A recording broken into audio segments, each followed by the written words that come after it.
Channel of Vadodara. વાઘોડિયામાં યુવા મોરચા દ્વારા હાથમાં મશાલ લઈ મૌન રેલીનું આયોજન કરવામાં આવ્યું હતું। આ મશાલ રેલીમાં વડોદરા જિલ્લા પ્રમુખ સતીશભાઈ પટેલ, જિલ્લા ભાજપ મહામંત્રી સતીશભાઈ મકવાણા, જિલ્લા પંચાયત કારોબારી અધ્યક્ષ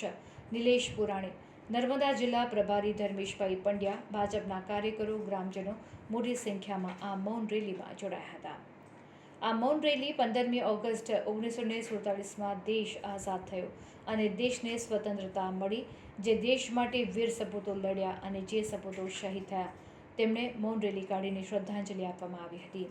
આ મૌન રેલી વાઘનાથ મહાદેવથી નીકળીને મેઇન બજાર થઈ જય અંબે 4 રસ્તા ખાતે મૌન રેલીનું સમાપન કરવામાં આવ્યું હતું। नहीं निकली देखने रैली निकली थे तो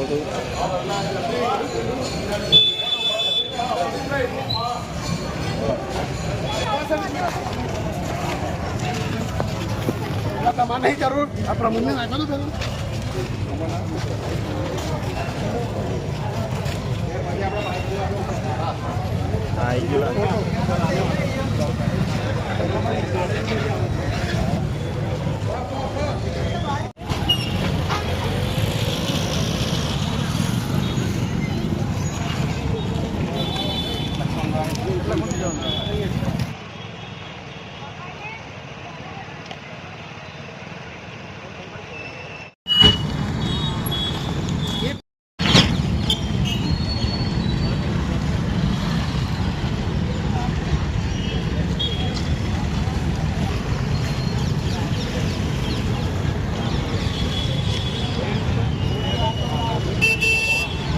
આજરોજ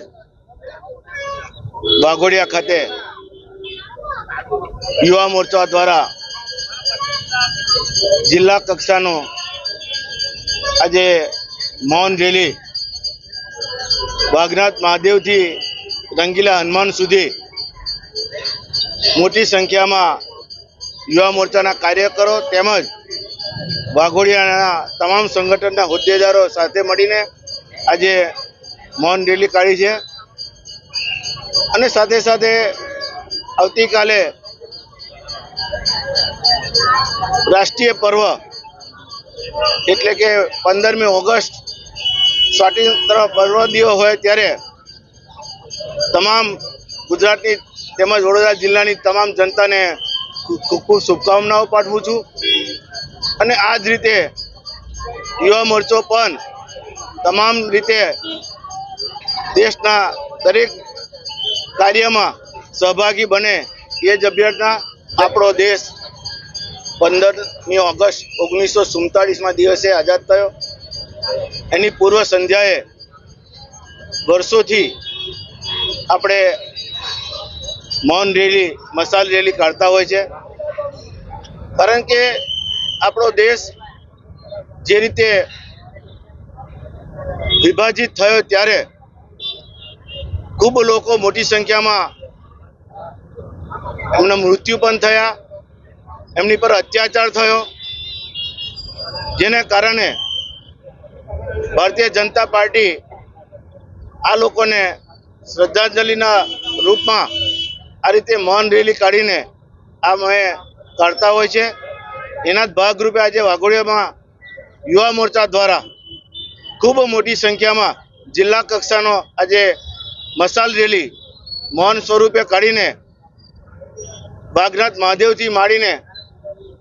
રંગીલા હનુમાન સુધી એની સમાપ્ત કરી છે। ત્યારે યુવા મોરચો ખૂબ અહીંયા પણ ખૂબ રીતે સક્રિય છે અને તમામ જે લોકો મૃત્યુ પામ્યા છે એને